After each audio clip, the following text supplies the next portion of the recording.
Welcome and good morning, students. I am Dr. Vinita M. Chaudhary. Once again, I am here today to talk to you about the third skill of micro teaching lesson plan, which is called questioning skill. Dear students, आप पहले दो कौशल introduction skill and explanation skill का अध्ययन कर चुके हैं. अपनी पहली स्लाइड्स में मैं आपको क्वेश्चनिंग स्किल किस तरीके से अचीव करते हैं और किस तरीके से माइक्रो लेसन प्लान में लिखते हैं ये बता चुकी हूँ. साथ ही एक्सप्लेनेशन स्किल की अलग से वीडियो भी आपको दे चुकी हूँ. तो आज हम अपने पहले दो कौशलों के बाद जो तीसरा कौशल है उसकी तरफ बढ़ेंगे. So let's start with the questioning skill. जैसा कि आप अपनी स्क्रीन पर देख रहे हैं कि जो हमारा फर्स्ट माइक्रो टीचिंग में जो हमारा पहला पेज होता है उस पर हम इंडेक्स बनाते हैं. इस इंडेक्स को हम क्या करते हैं कि जितने स्किल हमने अपनी कॉपी में लिखे हैं उनका इंडेक्स बनाते हैं. तो यहाँ पर आप देख रहे होंगे कि प्रश्नोत्तर कौशल जो है उसको हाईलाइट किया हुआ है क्योंकि इससे पहले की दो वीडियो हम पहले ही सीख चुके हैं, बता चुके हैं. तो अब हमारा तीसरा कौशल है प्रश्नोत्तर कौशल. अब प्रश्नोत्तर कौशल है क्या? The skill of probing questions, यानी कि प्रश्न पूछना, gives a teacher more control over the discipline of the classroom. Students are attentive knowing that they may be called upon to answer questions during the lesson. Additionally, probing questions generate curiosity and encourage more in-depth thinking by the students, leading to further research into the topic taught. यानी कि प्रश्नों की जांच करने का कौशल शिक्षक को कक्षा के अनुसार अनुशासन पर ज़्यादा नियंत्रण देता है. जो स्टूडेंट्स होते हैं वो ज़्यादा सचेत हो जाते हैं, ज़्यादा एक्टिव हो जाते हैं जब वो ये जानते हैं कि पाठ के प्रश्नों के उत्तर उनको देने पड़ेंगे, तो वो ज़्यादा सचेत हो जाते हैं. इसके अलावा जांच करने वाले प्रश्न जिज्ञासा उत्पन्न करते हैं और छात्रों द्वारा अधिक गहन सोच को प्रोत्साहित करते हैं, जिससे कि पढ़ाए गए विषय में और अधिक ज़्यादा रुचि आती है, इंटरेस्ट बढ़ जाता है स्टूडेंट्स का. तो the common questioning techniques involve the 5 W's and 1 H. यानी जो ये सामान्य प्रश्न पूछने की तकनीक है उसमें 5 W और 1 H शामिल है. 5 W who, what, where, when, why, कौन, कहाँ, क्या, कब, क्यों, और 1 H हाउ, कैसे. यानी कि प्रश्नों का रूप जो होता है वो उस टेक्निक में 5 W एंड 1 H को शामिल करते हैं. There are 3 types of questions. Questioning skill करते हुए हम 3 प्रकार के प्रश्नों को ध्यान में रखते हैं. सबसे पहला होता है क्लैरिफिकेशन क्वेश्चंस. क्लैरिफिकेशन क्वेश्चंस यानी कि स्पष्टीकरण प्रश्न विच हेल्प एलिमिनेट मिसअंडरस्टैंडिंग्स. वे प्रश्न जो गलत फहमियों को दूर करने में मदद करते हैं कि छात्रों को अगर कोई मिसअंडरस्टैंडिंग है तो उसको दूर करने में सहायता करते हैं. दूसरी तरह के प्रश्न होते हैं एग्जाम्पल क्वेश्चंस, उदाहरण प्रश्न, which ask for a specific example to get a better picture. जो एक अच्छी या ज़्यादा अच्छी तस्वीर प्राप्त करने के लिए एक विशिष्ट उदाहरण बताते हैं हम. और तीसरी तरीके का होता है evaluation questions which help when assessment is needed by asking how. यानी मूल्यांकन प्रश्न होते हैं जो कैसे ये पूछते हैं कि मूल्यांकन की आवश्यकता होने पर जब हम प्रश्न पूछते हैं तो हम उसके बारे में कैसे शब्द के द्वारा उसको पूछते हैं. तो इस तरीके से जो क्वेश्चनिंग स्किल है उसमें हम 3 चीज़ों को ध्यान में रखते हैं और इन 3 प्रकारों को ध्यान में रखते हैं और इन तीनों प्रकारों को ध्यान में रखकर जब हम प्रश्न बनाते हैं तो हम इस स्किल में निपुण हो जाते हैं। अब हमने प्रश्न उत्तर कौशल अपने इंडेक्स में हाईलाइट कर दिया। अब हम अपनी दूसरी स्लाइड या दूसरे पेज की तरफ, क्वेश्चनिंग स्किल क्या होती है ये हमने आपको बताया कि questioning skills are the ability to ask questions for assessing the students during the learning process. The teacher can ask questions to students to check their attentiveness, यानी प्रश्न कौशल सीखने की प्रक्रिया के दौरान छात्रों तक पहुंचने के लिए जो प्रश्न पूछने हैं उसको पूछने की कुशलता छात्र में आनी चाहिए। इन घटकों के द्वारा शिक्षक छात्रों की सक्रियता जांचने के लिए उनसे प्रश्न पूछते हैं। Here we will see what skills should be covered in these questions, कि इन प्रश्नों में कौन से कौशल सम्मिलित होने चाहिए, ये चीज हम यहाँ पर देखेंगे। There are 9 major components of skills related to the process of questioning. प्रश्न पूछने की प्रक्रिया से संबंधित कौशल के जो हम यहाँ पर देख रहे हैं 9 प्रमुख घटक हैं, जिनको कि हमने 1 2 3 4 करके 9 तक लिखा है। तो हमको ये ध्यान में रखना है कि जब हम अपनी माइक्रो टीचिंग की कॉपी में प्रश्नोत्तर कौशल के कंपोनेंट्स लिख रहे हैं तो वो ये कंपोनेंट्स होने चाहिए। तो इन कंपोनेंट्स को हमको अपने ध्यान में रखकर ही अपने प्रश्न बनाने हैं, इसलिए ये घटक जो हैं हमें पहले बताने पड़ते हैं। तो सबसे पहला घटक या कंपोनेंट क्या है? Correctness of questions from the point of view of language and grammar. भाषा और व्याकरण की दृष्टि से प्रश्नों की शुद्धता।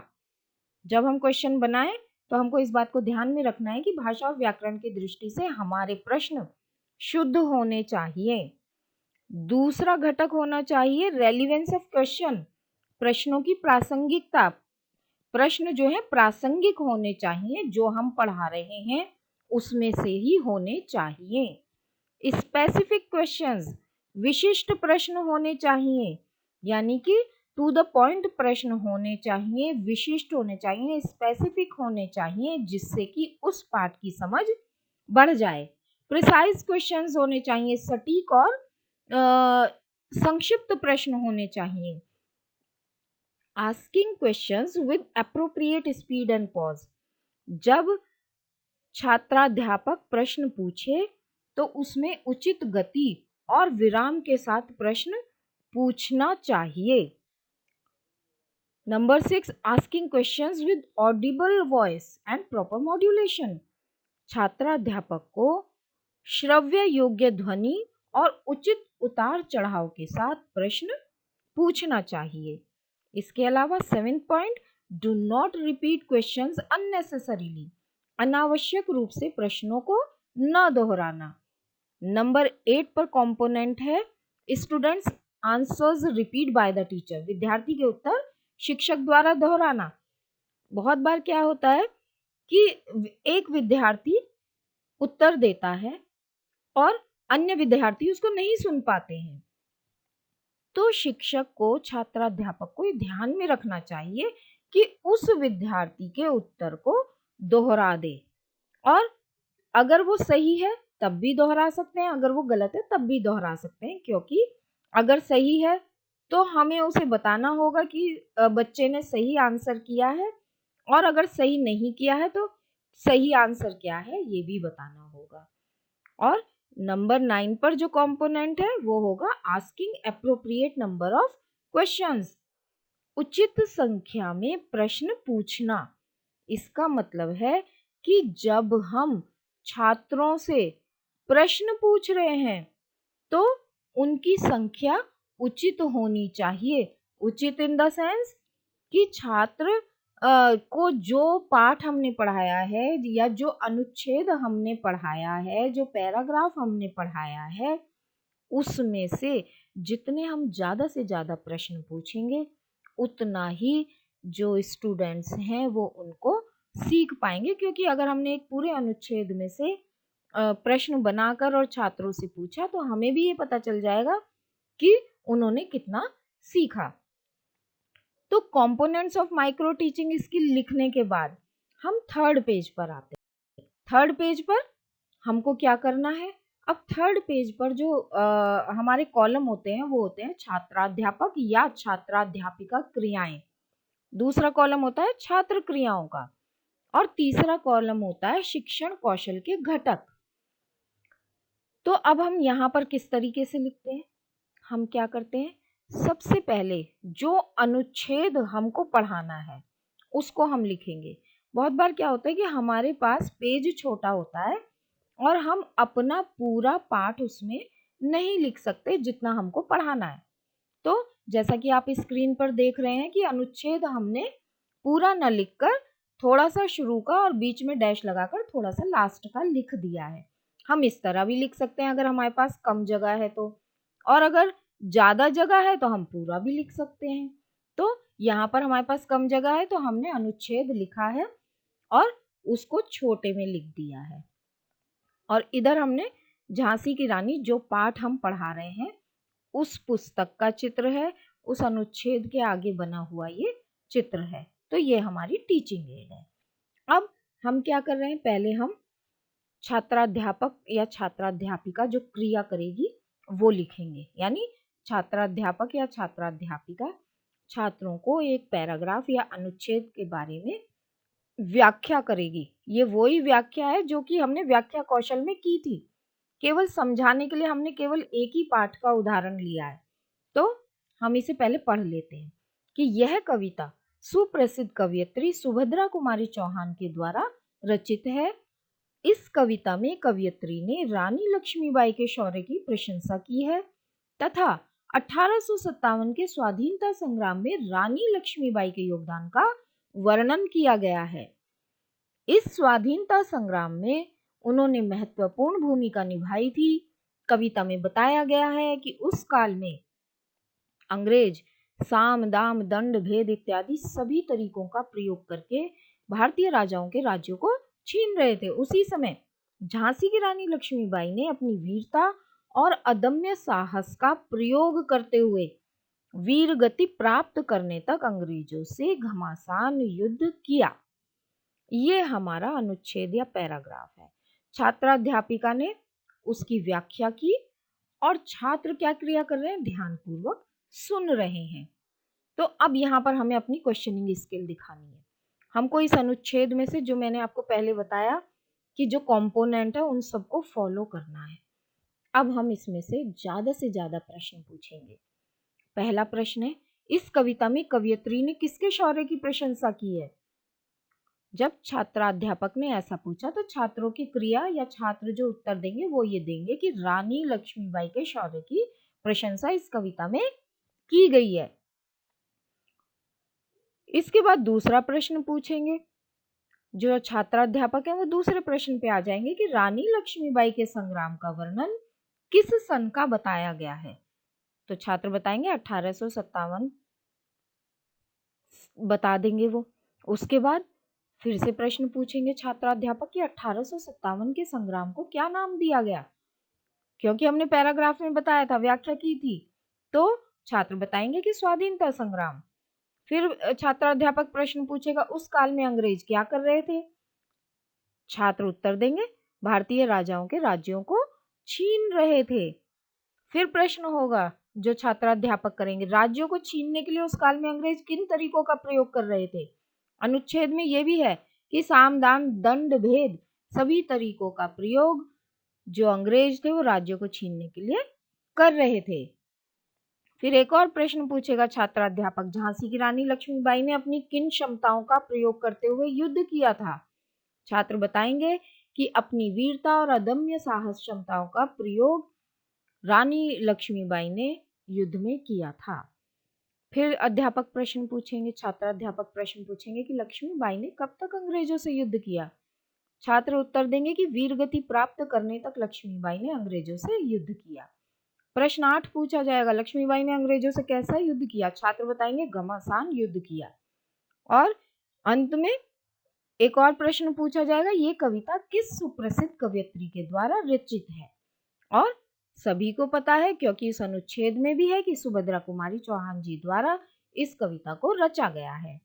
तो इस तरीके से पेज नंबर 3 पर इन कॉलम्स में हम पहले छात्राध्यापक क्रिया लिखेंगे, उसके बाद छात्र उनके ऊपर क्या प्रतिक्रिया देते हैं या छात्रों की एक्टिविटी क्या है वो लिखेंगे, और शिक्षण कौशल के घटक वाले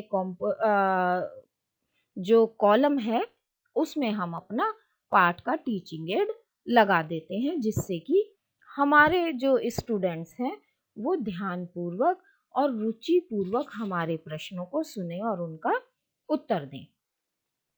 इस पेज को कंप्लीट करने के बाद हम नेक्स्ट पेज पे आते हैं। इस पेज हमारा रेटिंग स्केल का है। यहाँ पर हमें माइक्रो टीचिंग स्किल जो हमने प्रदर्शित किया है क्लास में, उसके ऊपर जो हमारे सुपरवाइजर हमको प्रेजेंट करते हुए देख रहे हैं, उसके ऊपर वो हमारे कंपोनेंट्स पर हमें रेटिंग देंगे। Now we come to the rating scale page.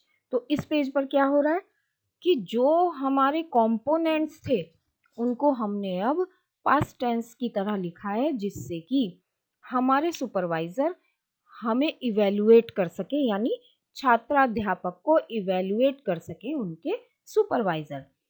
तो यहाँ पर हम किस तरीके से अपने कंपोनेंट को लिखेंगे इस पेज पर, रेटिंग स्केल वाले पेज पर देखिए जरा। पहला लिखा कि the questions are correct from the point of view of language and grammar, क्योंकि हमारा पहला कंपोनेंट यही था। तो सुपरवाइजर ने देखा कि भाषा और व्याकरण की दृष्टि से प्रश्नों में शुद्धता है, और कितनी शुद्धता है उसके अकॉर्डिंग उन्होंने 1 2 3 4 5 पर रेट कर दिया आपको। फिर दूसरा घटक है क्वेश्चंस आर रेलिवेंट, प्रश्न प्रासंगिक हैं। तीसरा कंपोनेंट स्पेसिफिक क्वेश्चंस आस्क्ड, विशिष्ट प्रश्न पूछे गए। नंबर 4 प्रिसाइज क्वेश्चंस आस्क्ड, सटीक प्रश्न पूछे गए। Number 5 questions asked with appropriate speed and pause, उचित गति और विराम के साथ प्रश्न पूछे गए। The questions were Audible and asked with appropriate modulation, श्रव्य योग्य और उचित उतार चढ़ाव के साथ प्रश्न पूछे गए। Number 7 questions not repeated unnecessarily, अनावश्यक रूप से प्रश्नों को नहीं दोहराया गया। और नंबर 9 पर reasonable number of questions were asked, उचित संख्या में प्रश्न पूछे गए। और इस प्रकार जब आप अपनी कक्षा में माइक्रो टीचिंग करेंगे तो टीचर जो सुपरवाइजर होंगे वो आपको रेटिंग दे देंगे कि आप 1 सबसे कम और 5 सबसे ज़्यादा, यानी सबसे कम अच्छा नंबर 1 और सबसे ज़्यादा अच्छा नंबर 5, इसके बीच में आपको रेटिंग देंगे सुपरवाइजर। और जब सुपरवाइजर आपको ऐसी रेटिंग देते हैं तो ध्यानपूर्वक देखिए, समझिए कि आपके कहाँ पर कमी रह गई है और उस कमी को अगले माइक्रो टीचिंग के लेसन प्लान में सुधारने का प्रयास कीजिए।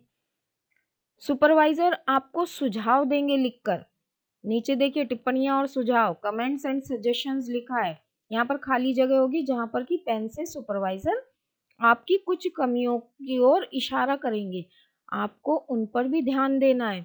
आपको जो सुझाव सुपरवाइजर लिखकर देंगे उन्हें स्वयं को कुशल बनाने के लिए ध्यान से पढ़िएगा। आपको प्रश्न किस प्रकार पूछने हैं, इसमें कुशलता प्राप्त करनी होगी। तो जितना आप रीप्लान करेंगे माइक्रो टीचिंग स्किल उतना ही अच्छा होता जाता है। तो स्टूडेंट्स इतना ही। Thank you for being here today. Dear students, have a good day.